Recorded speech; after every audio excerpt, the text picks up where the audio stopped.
If you got into copywriting like me, maybe you find that you're pretty entrepreneurial, right? Like copywriting, I think naturally appeals to people who have kind of an entrepreneurial bent to their personality, right? We want to go out, we want to go do our own things, we want to build something cool.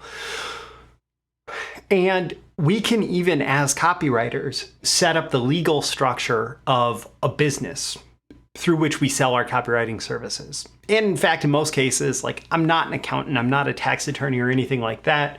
In most cases, I will say that's a smart way to sell your services, is to set up a business through which you provide those services. That said, are you actually running a business, or is it a job in disguise? Now, I'm not actually trying to criticize one side or the other, but what I will say here is that the more honest that we are about which avenue we are taking, the more effectively we're going to be able to do it. And if we're honest about it with ourselves, if we're not deceiving ourselves about which one of these paths we're on, we're going to be happier with what we have, because we won't always be looking for something different, something different, something different. So, time to get honest with yourself. Freelance copywriting, is it a business or is it a glorified job? I will say in most cases, what we have is a glorified job. In most cases, what we are doing, what we're selling to clients as a copywriter is not a business. Now, it can be extremely scalable in terms of our income if we set up copywriting royalties, right? If we have a pay-for-performance arrangement, if we have profit-sharing deals with our clients, there can be ways that can make it feel very scalable, like a business. But ultimately, what we're doing is we're selling our effort, right? Versus a business, which is something a little bit different. So it's a business if it is scalable. If it's scalable beyond you, especially, right? But also if it's scalable on the front end. If you can control your lead and client flow, if you are making money off those leads and off those clients, independent of the amount of effort that you're putting into them, if all of that is built to be scalable, then it becomes more of a business. It's more of a job if your income is directly tied to your effort. And especially if it's reliant on a tiny number of clients. You could think of it as 2 or 3 part-time jobs, right? With 2 or 3 clients. And if you have to put in the work, even if you're generating scalable income from it, if you have to put in the effort to generate the income, then it's more of a job than a business. And there's pros and cons to both, right?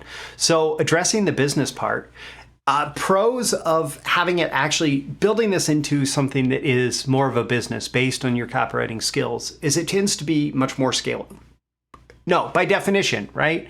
The definition that I gave you is it's a business if it's scalable. So a pro of having it be a business is that it's scalable. It's something you can build beyond you.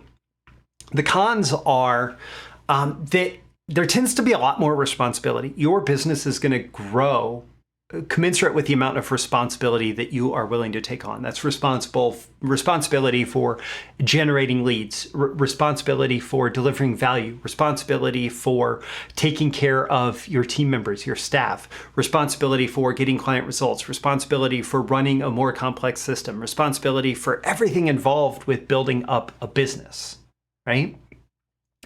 And that can feel like a big con. Now, it's not necessarily a con like in the long run in the philosophical view of responsibility is actually freedom, right?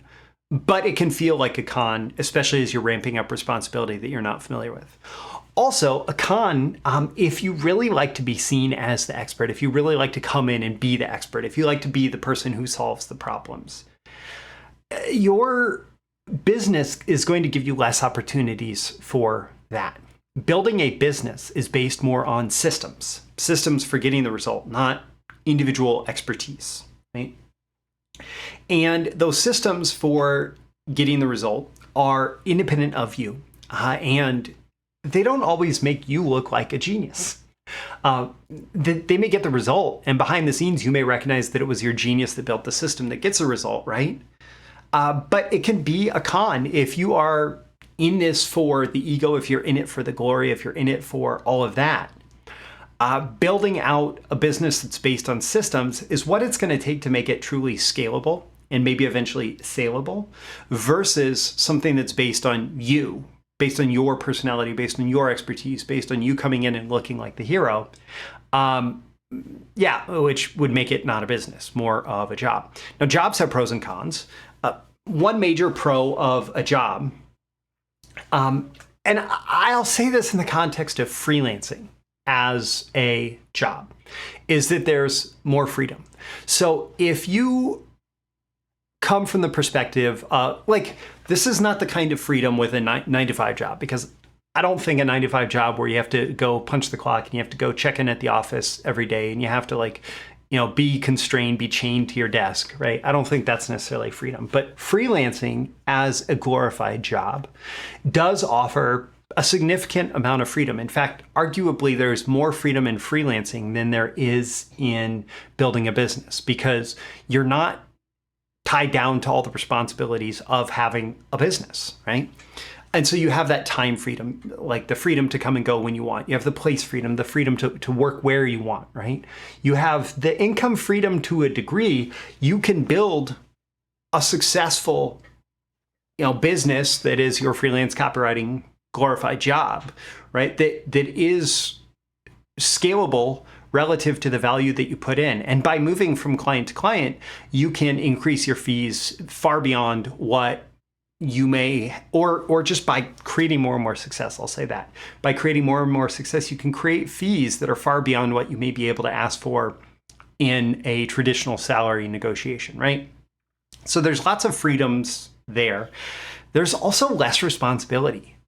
Like accepting that this is a job and not building a business, there's less responsibility on your shoulders. There's more of an opportunity, like at the end of a project, to just be like, okay, take a deep breath, take a break, move on to the next thing, right? But building up a business, there tends to be more responsibility, kind of 24/7, 365, building out the business that's going to be effective and that is going to support ongoing growth. Now, a major con of this jobs approach is that your ability to scale, and I don't say scale just because you want some big business, but scale your income, is more likely to be limited versus building out something that is more of a business, right? More of a business allows you to scale more, especially scaling beyond the effort that you put in. Another con that comes up usually with freelancing is the feast and famine client cycle. So for a while, you're doing really well. You have lots of client opportunities. You have all the work you can handle, right?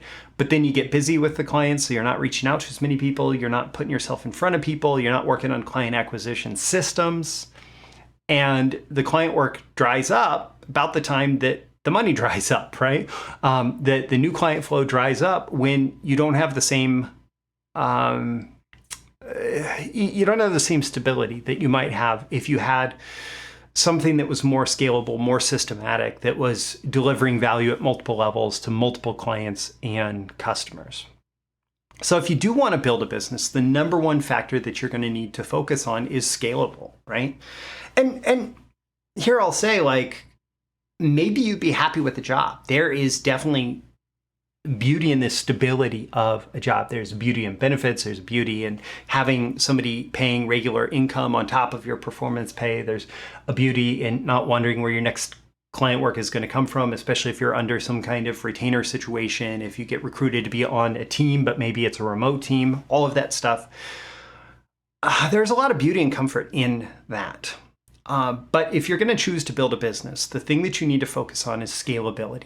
How can I get as many people to know about me as possible? How can I get as many people to understand the value that I provide as possible? How can I connect with as many customers as possible, get as many people spending at least a little bit of money with me as possible? So you're going to want to build out client-getting systems, preferably client-getting systems that allow you to turn a profit before you're doing any kind of client work, anything that would look like client work, having products in place, maybe scalable services in place that deliver similar value or attract similar customers and clients that are not your services that require you to be there to provide them, right? So there's going to be scalable client getting systems and also scalable value delivery. And so there is going to be, some kind of maybe done with you type programs where you can handle 10 clients just as easily as you can handle 2, right? And this starts to look more and more like a business the more that you do this. If you're able to build out systems that are repeatable, if you're able to clone yourself as the expert in the business through systems, through training that you provide and support staff that you're able to bring on board, right? If you're able to build up the multiple levels of your business, so you're doing customer acquisition on the front and you're doing customer ascension on the back into clients, into that higher ticket stuff, that's going to be what is required to build this beyond just, being this expert, this person who is well recognized for their skill, their craft, but who is forever stuck in that income equals effort equation where the amount of effort that you put in cannot change that much if you don't want your income to start dropping off, right? So my call to action for you at the end of this episode, don't forget to like and subscribe so you can get more content like this delivered to you. Also, check the link in the description to subscribe by email because I have some pretty cool announcements coming up soon regarding client systems, right? That are going to bring clients in the door and allow you to do this in a more scalable way. So like and subscribe and ask yourself, how can you use this? How can you apply this? What takeaway, lesson, action item, insight, perspective do you have from this? You can leave that as a comment with this episode or just go put it into practice. I'm Roy Furr, this is Breakthrough Marketing Secrets, and I'll catch you again in the next episode. See you soon. Thank you once again for tuning in to this daily episode of Breakthrough Marketing Secrets. Remember, check out the links with this episode for even more value. Now make sure you like, comment, share, subscribe, and engage in every way you can to keep this show going and growing and delivering daily value to you. I'll catch you soon for your next big breakthrough.